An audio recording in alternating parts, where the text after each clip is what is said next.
buenas noches, bienvenidos a Opina Bogotá, el espacio para la opinión y el debate en el canal Capital. Saludamos a toda nuestra audiencia en redes sociales, en señal abierta, en Bogotá, en Cundinamarca, en el resto del país y fuera de Colombia donde nos ven.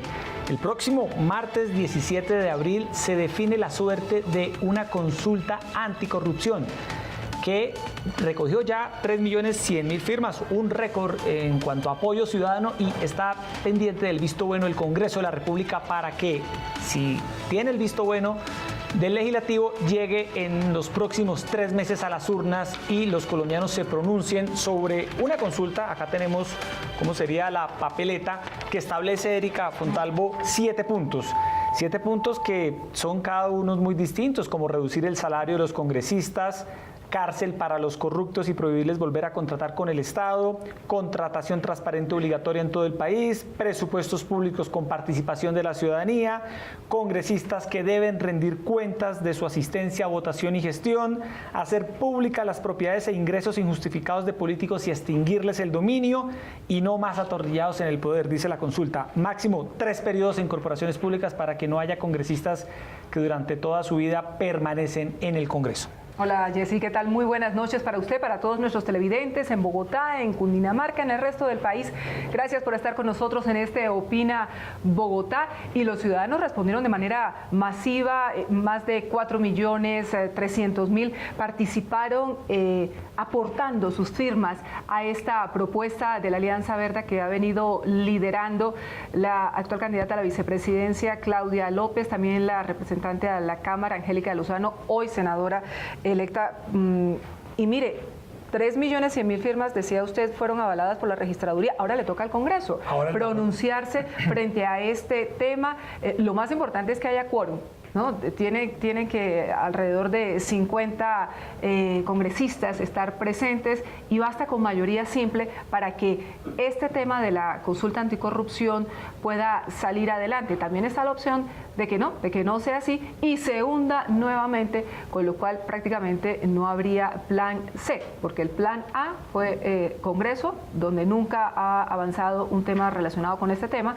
El plan B ha sido llevarlo pues al constituyente primario, a los ciudadanos, y el plan C, pues ese sí tendríamos que los colombianos que de alguna u otra manera considerar otras opciones para ponerle fin a tanta corrupción que nos hace tanto y tanto daño en el país. Para analizar este tema esta noche en los estudios de Canal Capital nos acompaña la representante, impulsora, promotora de esta consulta, senadora electa Angélica Lozano.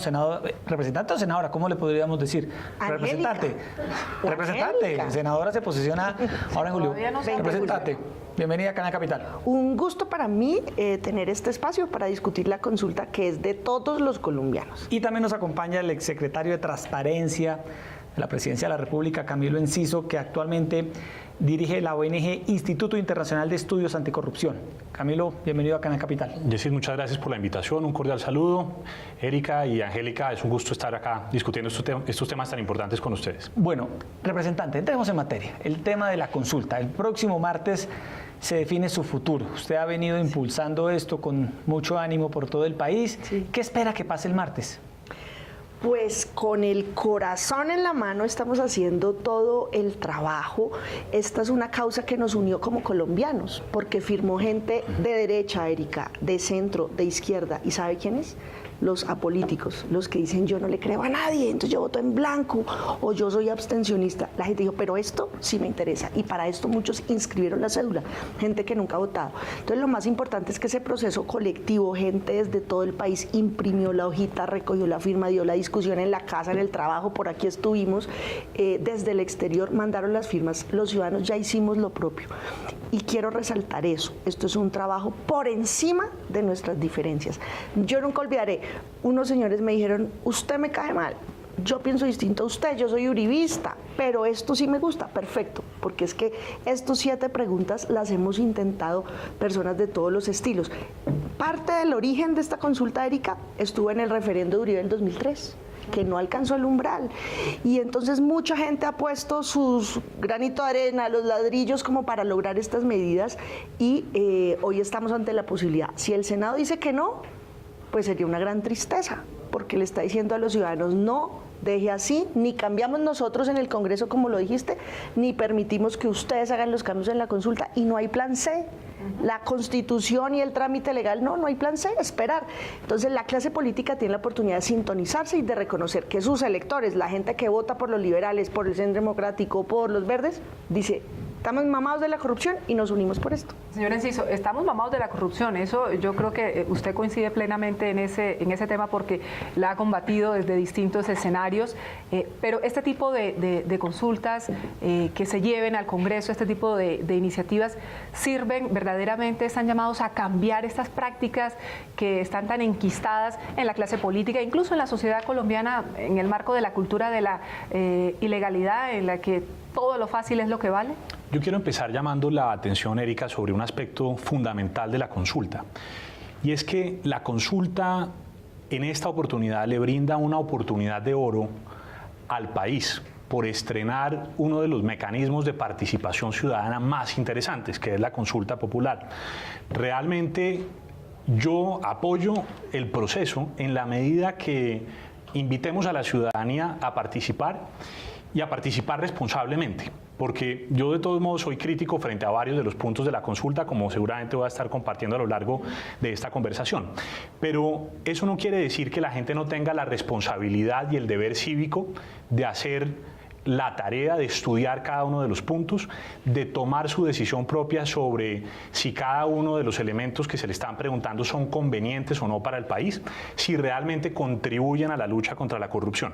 Entonces ahí me quiero quedar con eso, en que los colombianos tenemos una oportunidad de utilizar un mecanismo de participación ciudadana que se reguló de una manera diferente recientemente a través de la nueva ley estatutaria de participación ciudadana, y en esa medida creo que todo el ejercicio es extraordinariamente valioso.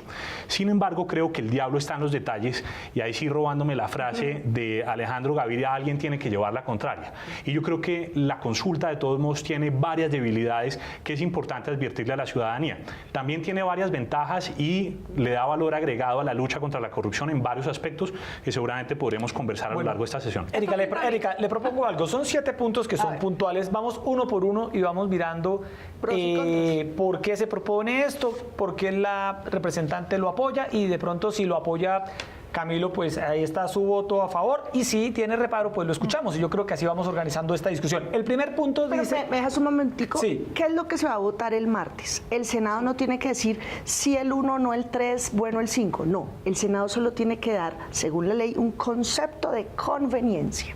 Le conviene al país que se realice esta consulta, es decir, que en las urnas la gente decida sí o no. Eso es lo que le toca decir. Exacto. Bueno, No, pero espere. ¿Y cómo están las fuerzas? Porque usted está ahí metida todo el tiempo en el Congreso.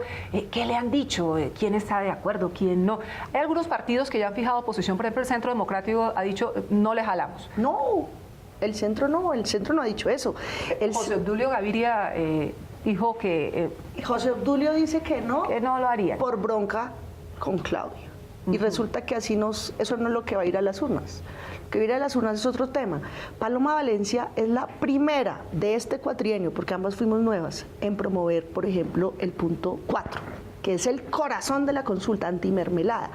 Fue coautor de ese proyecto Iván Duque, con nosotros, con Velasco, con gente de varios partidos.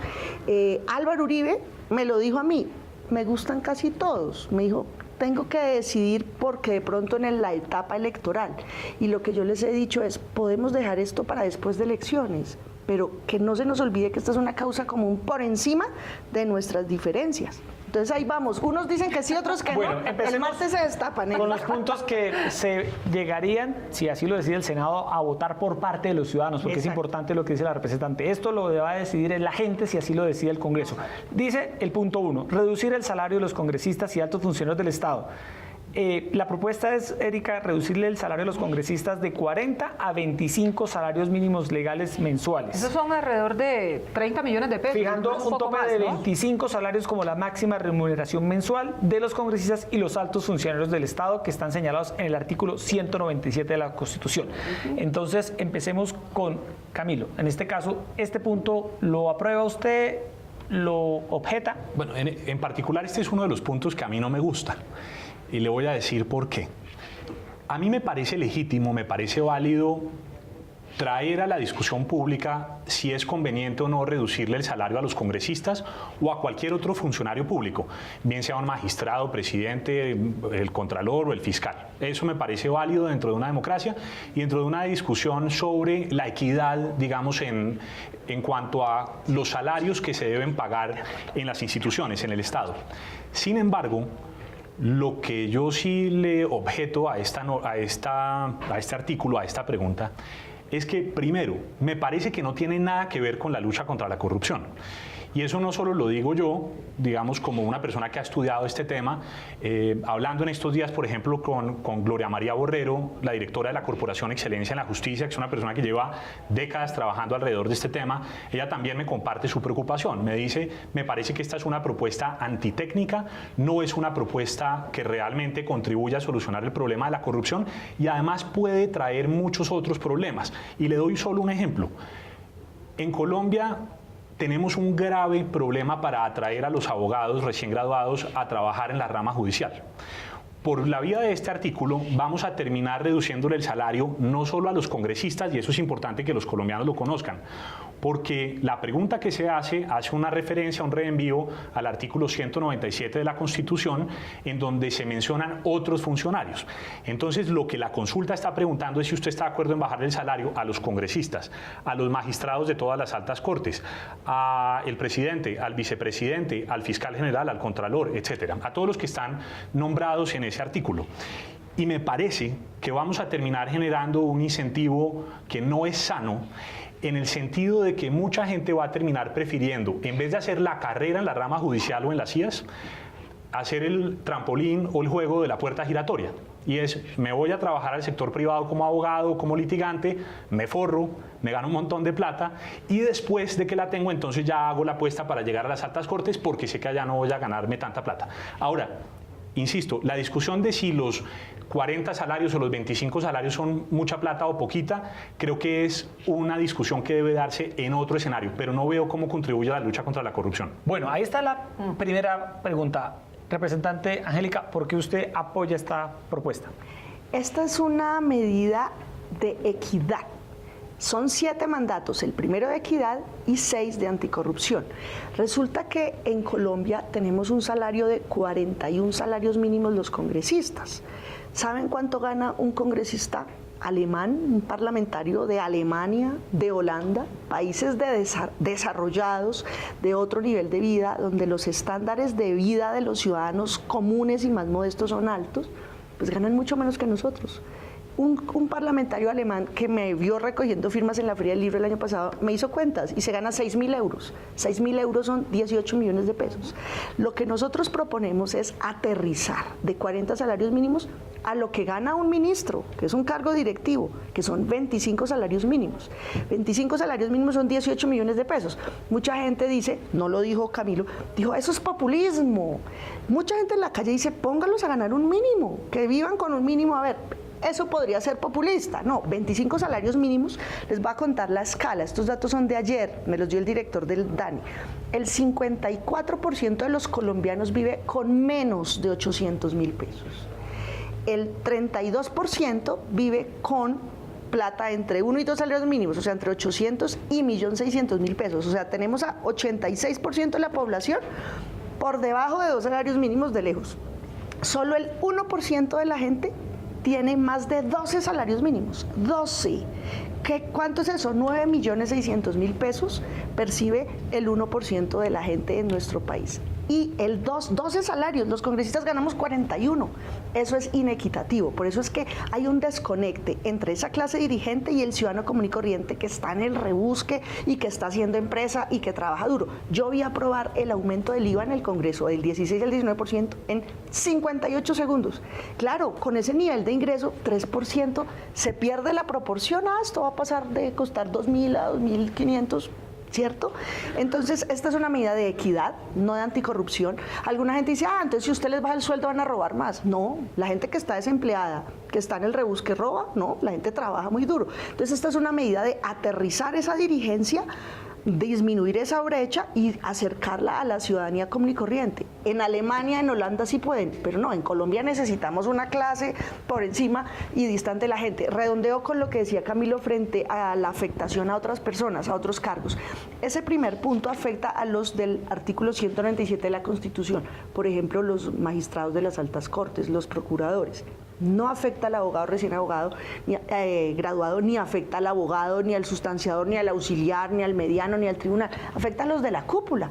Es que recordemos, cuando Ordóñez compró y ganó su nominación a punta de darle procuradores judiciales a todos sus amigos políticos, bueno, es que son cargos de 24 millones de pesos a dedo, sin requisitos, sin control, sin criterios de mérito. Entonces, lo que queremos es aterrizar a un salario alto directivo de 25 salarios mínimos, 18 millones de pesos. Vamos al segundo punto. Camilo Erika, quería decir algo. le pido un derecho de réplica Sí, cortito. claro, como en el Congreso. 20 segundos. Como en los debates presidenciales, va a sonar la chicharra. Bueno, tiene 20 segundos para la réplica. Vaya a avanzar con todos los 7 puntos. De acuerdo, mire, muy cortito. A mí lo que, insisto, lo que no me gusta de esto es que en una consulta anticorrupción, y así se titula, consulta anticorrupción, la primera pregunta no tiene nada que ver con los temas anticorrupción. Es una consulta de equidad y en eso, digamos, lo dije yo y creo que Angélica me da la razón. Siempre. Pero esa pregunta termina siendo la carnada, termina siendo lo de apetitoso que tiene la consulta para que la gente vaya y vote. Entonces a mí me parece que estamos de alguna forma induciendo a la gente a votar sobre la consulta anticorrupción con base en un tema que no tiene nada que ver con la corrupción. Me hubiera parecido legítimo que la consulta fuera una consulta sobre la equidad en el salario de los servidores públicos y la lucha contra la corrupción. Pero la forma en que yo creo que todo esto se ha ido presentando me parece que desorienta y me parece que de alguna manera termina siendo un poco engañoso para la ciudadanía que quiere votar una consulta anticorrupción y que se va a encontrar con un artículo o con una pregunta que no tiene nada que ver con esa materia. Bueno, ahí están claras las dos posiciones. Réplica, chiquitica. Una carnada, es una carnada. Que este sea el tercer país más desigual del mundo tiene todo que ver con la corrupción. Porque esa clase dirigente indolente, que muchas veces es cooptada para tomar decisiones en beneficio de poquiticos y en contra de esas mayorías, 86% vive con mucho menos de 2 salarios mínimos. Entonces es una medida de equidad. No se llama consulta anticorrupción y de equidad, de acuerdo. Te doy el punto, no la llamamos así para efectos comunicativos, pero está completamente argumentada. Listo, muy bien, segundo. Además que los colombianos no quieren ni poquito a los congresistas. Congresista.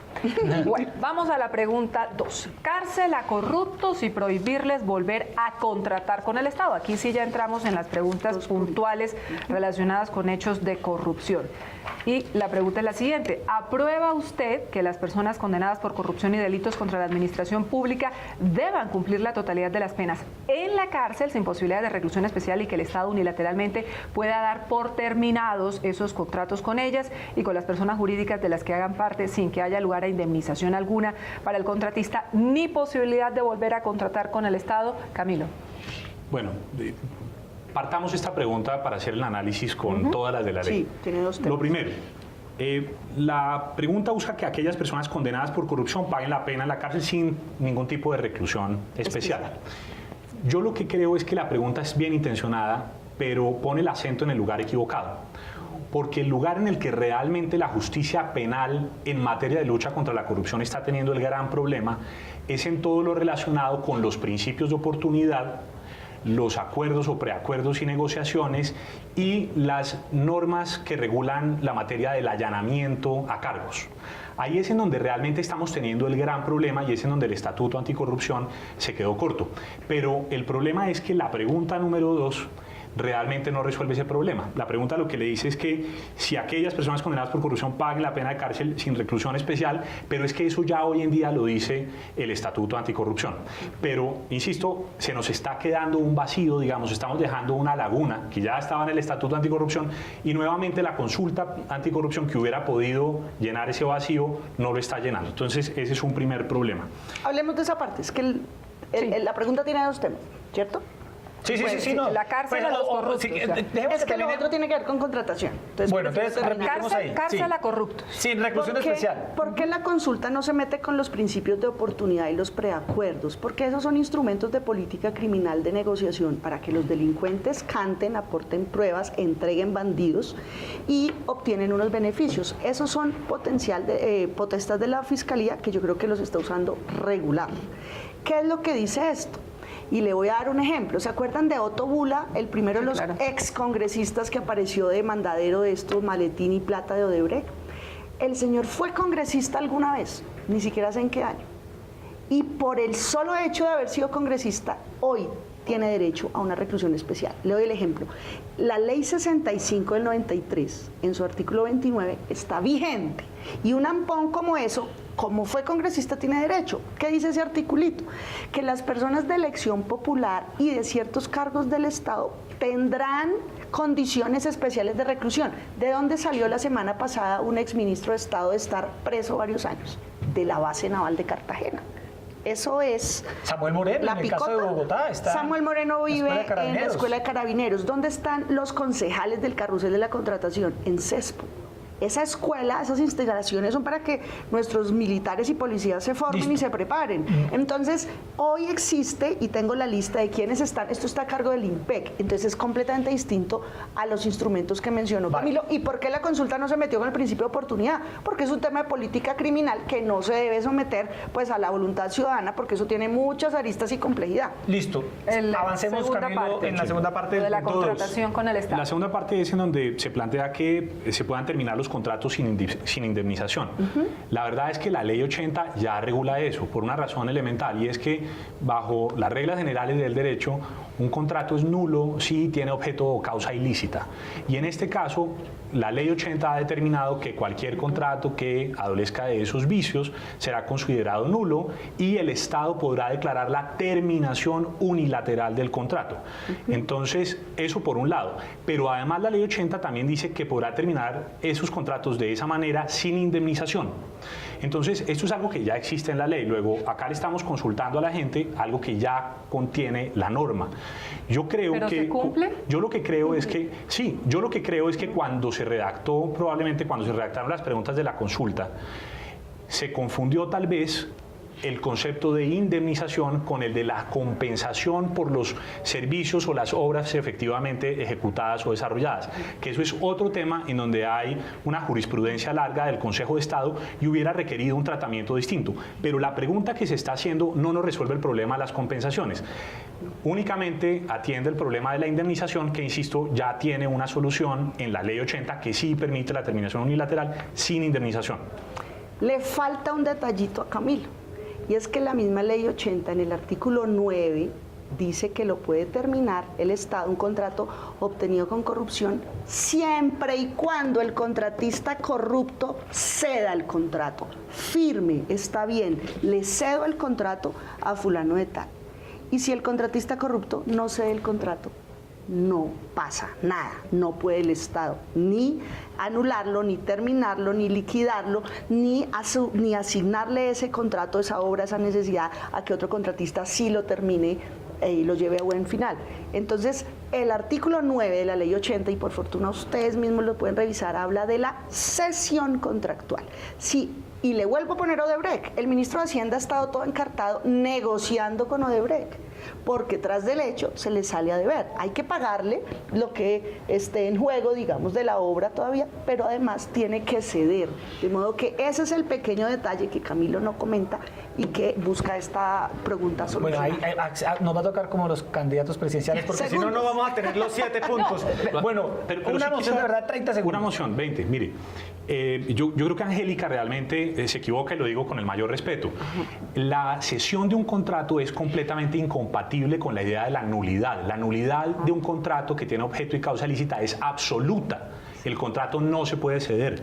Por lo tanto, la Ley 80 no dice eso. Eso no es cierto. Cuando hay nulidad absoluta por objeto o causa lícita, el contrato se puede terminar unilateralmente. La nulidad, no. Sí, se puede terminar unilateralmente por causa de la nulidad. Esa es una discusión jurídica. Pero tiene que cederlo, es decir, con la voluntad expresa del contratista probadamente corrupto. Pero, insisto, es que la voluntad del Estado en esto es, o más bien el Estado en esto, el derecho le ha reconocido la capacidad de tomar decisiones unilaterales en materia de contratación estatal. Eso es un principio general de la contratación pública. Listo. Pregunta 3. Dice, contratación transparente obligatoria en todo el país. La pregunta para la gente, si esto llega a votarse, sería, ¿aprueba usted establecer la obligación a todas las entidades públicas y territoriales de usar pliegos tipo que reduzcan la manipulación de requisitos habilitantes y ponderables y la contratación a dedo con un número anormalmente bajo de proponentes en todo tipo de contrato con los recursos públicos? Camilo, ¿usted lo votaría sí o no? Me parece que los pliegos tipo son una de las herramientas más importantes para combatir la corrupción. Estoy de acuerdo con los pliegos tipo. Lo que pasa es que el año pasado, 2017, el Congreso ya aprobó una ley en la cual se estipula que habrá pliegos tipo o que deberán todas las entidades contratar utilizando los pliegos tipo para los proyectos de infraestructura. Repite eso. Exacto, y esto es lo que voy a decir. Solo En donde creo que se quedó corta la norma fue en no hacer extensiva esa figura de los pliegos tipo a otro tipo de esta pregunta sí la apoyaría. Esta me gusta y la apoyaría. Listo, Angélica, Sí, bueno, ahí ya tiene un voto. Sí, sobre todo porque esta ley entra a regir en julio próximo de pliegos tipo solo para infraestructura, y usted supiera la lucha que nos dimos en el Congreso.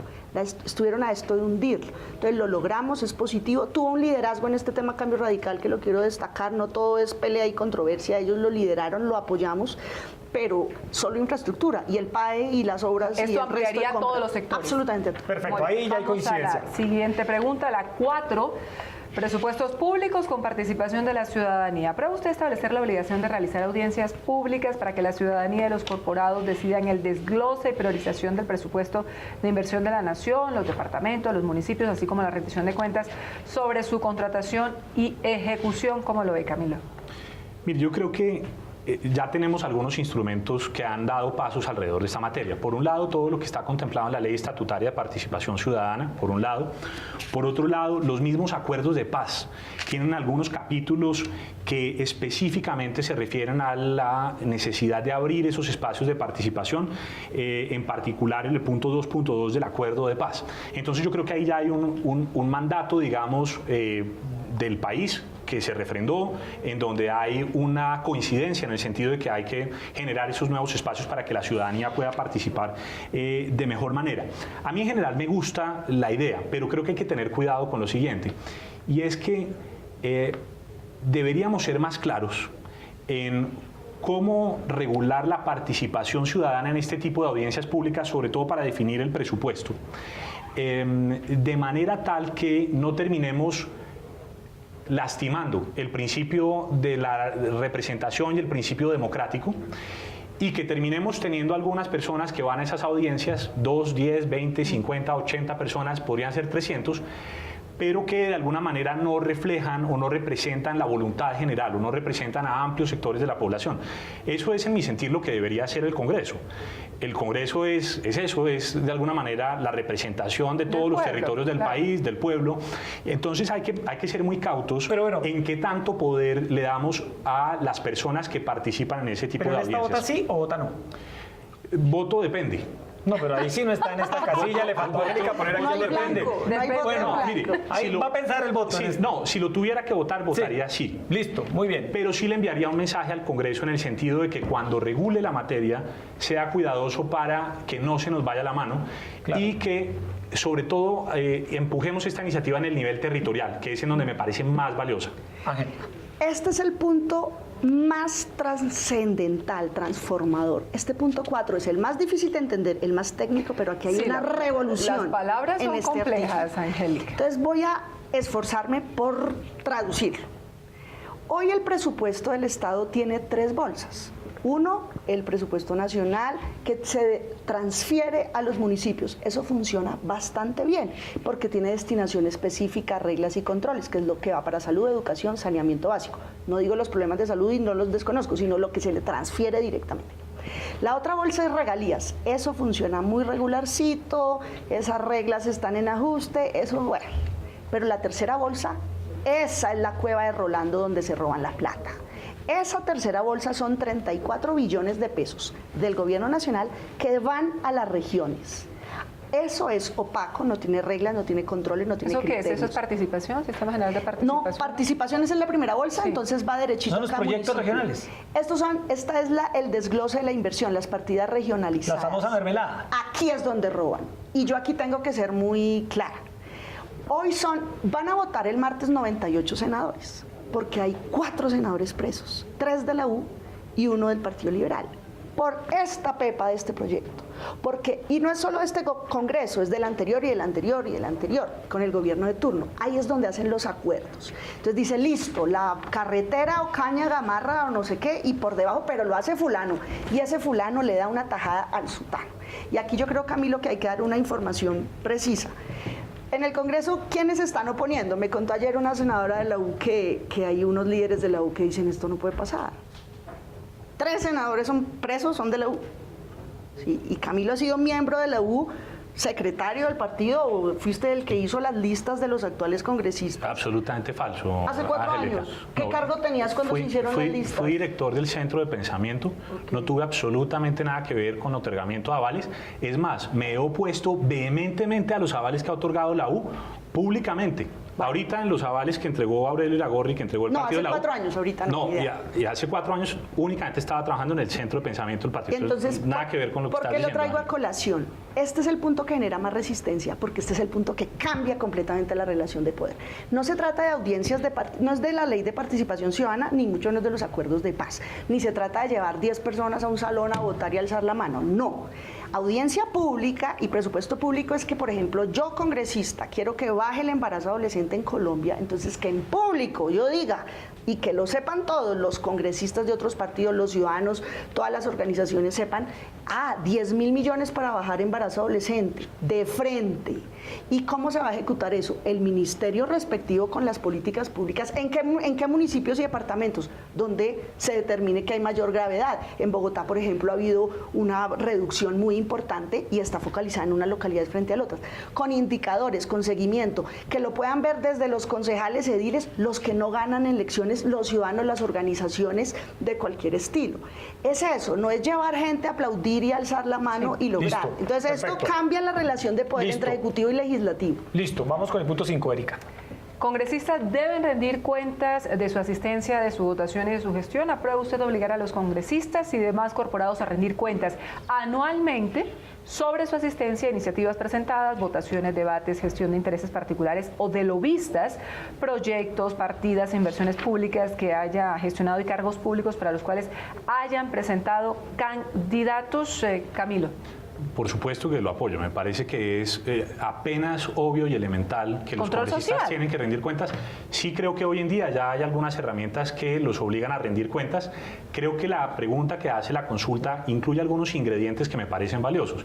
En particular, la obligación de que informen las hojas de vida o las personas que han postulado para cualquier cargo público. Ese, para mí, es uno de los elementos más valiosos que aporta ¿Y la será que los consulta. congresistas sí? Le jalan a Sí, eso. no, puede que esté la norma, pero la ignoran, no Mire, lo hacen. yo en esto tendría una aproximación bien agresiva y es, si usted no lo reporta, eso es un delito.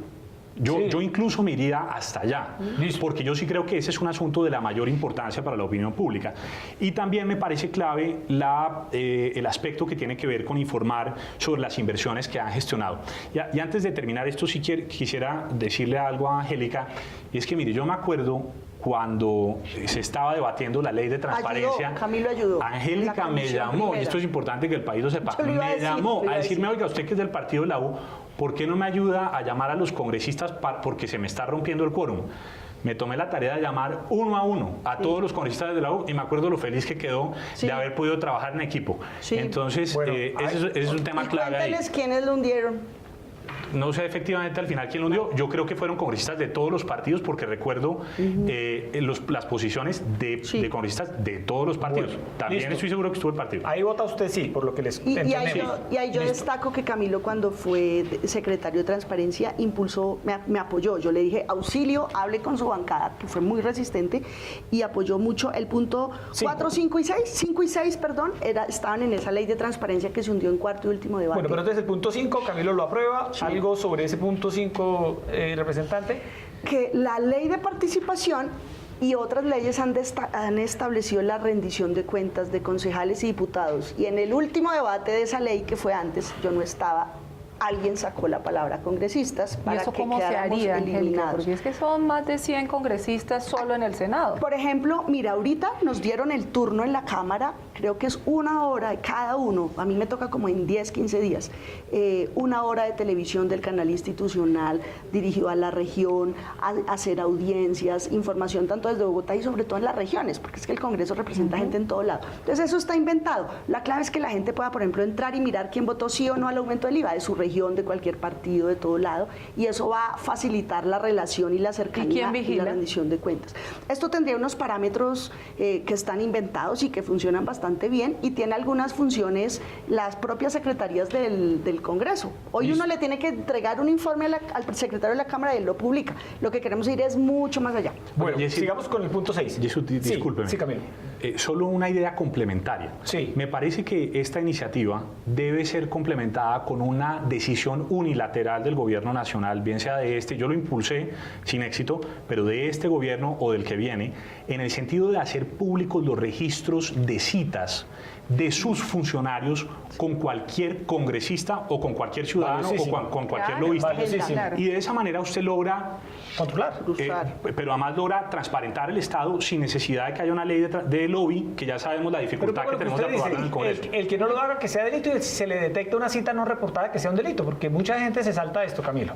Sí. Vale. Y deberían adicionarlo los magistrados. Vamos con la pregunta 6. Y sabe un detallito, hay unas, tanta gente. Yo quisiera decirle a la gente que esto es un mega invento, esto es pura sentido común y asuntos elementales. Una de las dificultades que tuvimos en esa ley de transparencia que se hundió era publicar quiénes son los asesores de cada congresista, que son servidores públicos remunerados por el Estado. O sea, es un punto básico. Esa fue una de las razones de hundirlo, porque lamentablemente esas oficinas se usan para muchas cosas y las Bueno, vamos con la pregunta 6 y 7, se nos empieza a agotar el tiempo. La pregunta 6 es muy interesante. Un poco larga. Es un poco larga, pero yo creo que todos los colombianos todos los días reclaman que esto se conozca, y es que se hagan públicas las propiedades e ingresos injustificados de los políticos y que se les haga la extinción de dominio.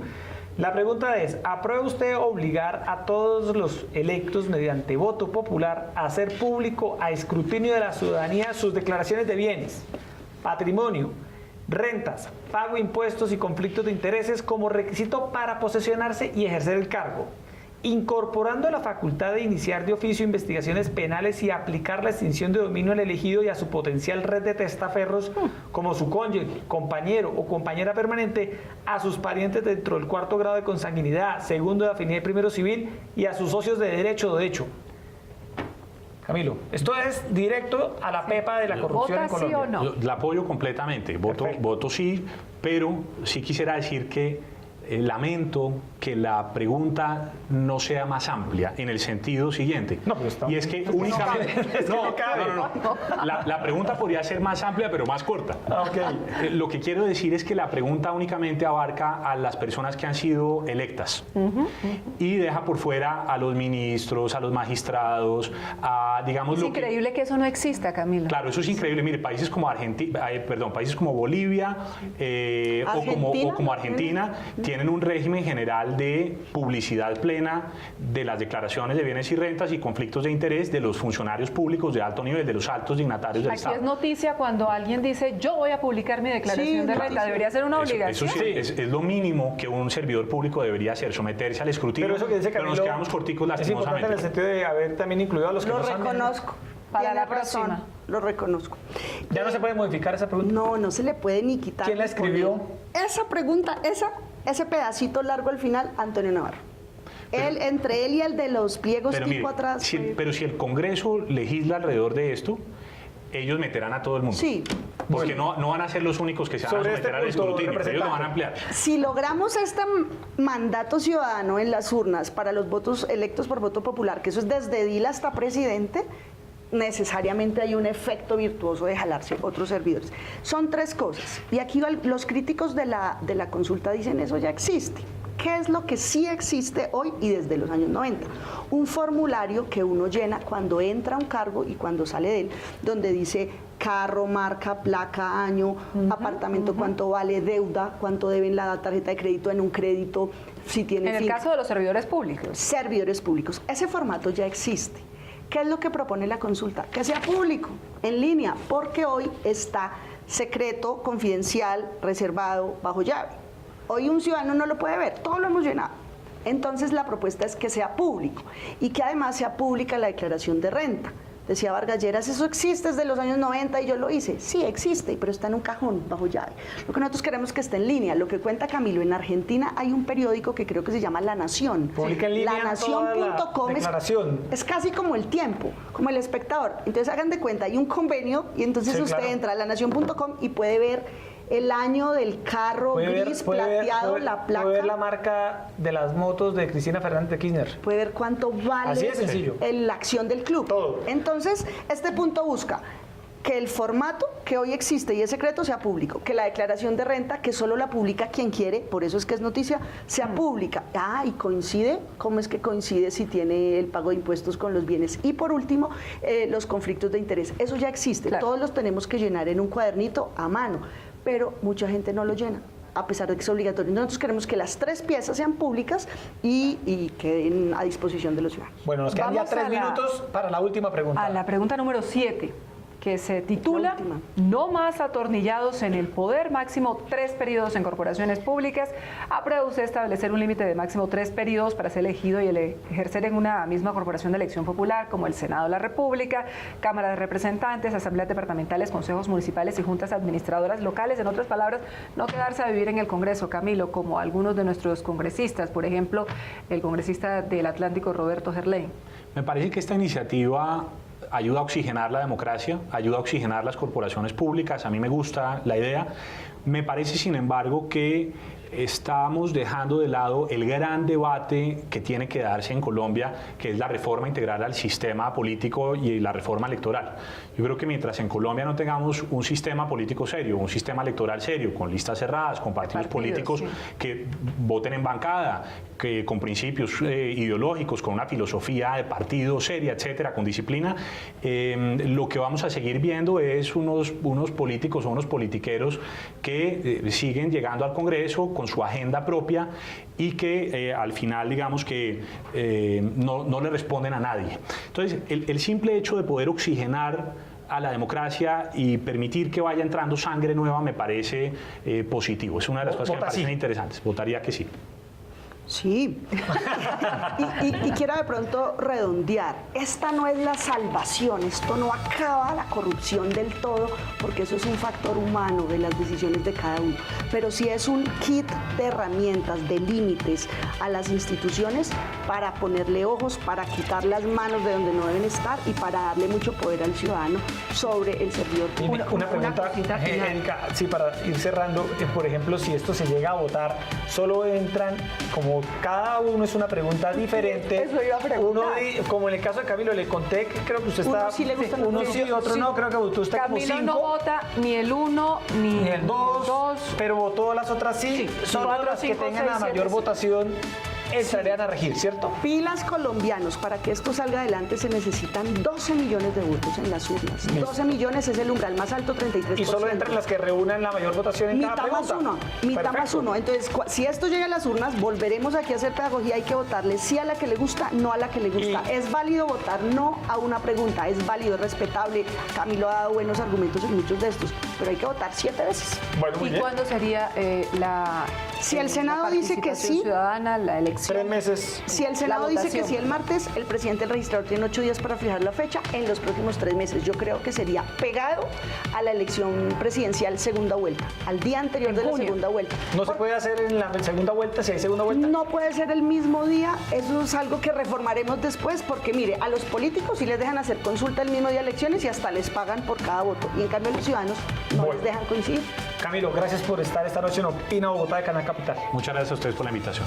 Y representante Angélica Lozano, gracias por estar haciendo pedagogía con esta consulta aquí en Canal ¿Qué Capital. va a hacer de aquí al martes?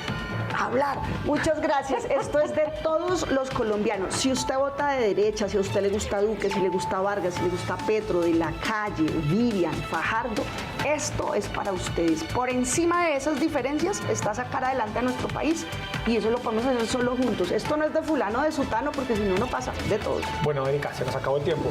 Muchas gracias. Sí. Y muchas gracias a todos ustedes por acompañarnos una vez más en Opina Bogotá de Canal Capital. Nos vemos el próximo lunes a las 8:30 p.m. Buenas noches. Buenas noches.